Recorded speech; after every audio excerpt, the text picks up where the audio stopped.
In this video, I'll be showing you how to reset, restart and also shut down the itel smartwatch Fit 020. Without much further ado, let's jump right in. So now on your watch, just swipe this way and go to menu, and from the app menu, you can scroll down until you see settings. You can see this setting icon, tap on it. If you tap on it, then scroll down.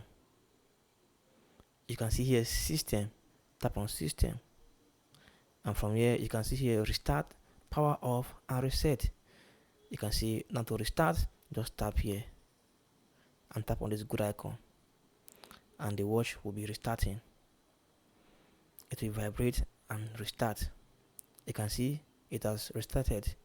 So to shut down, again come here, scroll down, tap on settings, scroll down, tap on system. You can see here power off, tap on power off, then tap on this good icon. It's shutting down.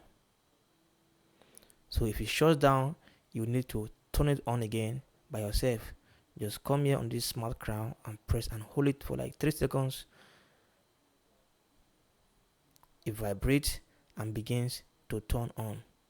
You can see it has turned on. So to reset again, swipe this way and go to app.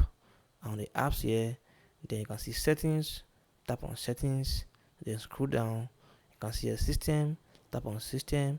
You can see a reset, tap on this reset and tap on this good icon. Resetting. It vibrates, on back, resetting. If you reset, it will come back to maybe like how you bought it. You can see here choose your language. You can choose anyone. I'll tap on this English. You will see this QR code. You can skip this for now and go to the home page of the watch. You can see also another way where you can restart is by coming here, pressing on this smart crown and holding it for a long time. You can see you will get this menu, then you can just tap either power off, restart or cancel. That's very simple. You can see you can go back. That is it. Thanks for watching and bye.